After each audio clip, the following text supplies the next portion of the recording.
మన పార్టీ అధికారంలోకి రావడానికి మా గౌడన్నలు గ్రామ గ్రామాన ఈదుల్లోకి వచ్చిన వాళ్ళకు కానీ తాటి చెట్ల మధ్యలో వాళ్ళని కలవడానికి వచ్చిన వాళ్ళందరికీ కాంగ్రెస్ రావాలి అని వాళ్ళు ప్రచారం కల్పించారు.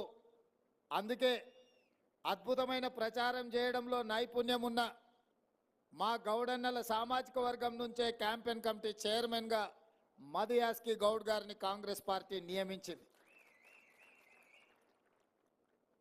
ఎందుకంటే ప్రజలతో సత్సంబంధాలు ఉండి మనసులో మాట బయట పడేది ఈదుల్లోనే అని నేను బలంగా నమ్ముతా.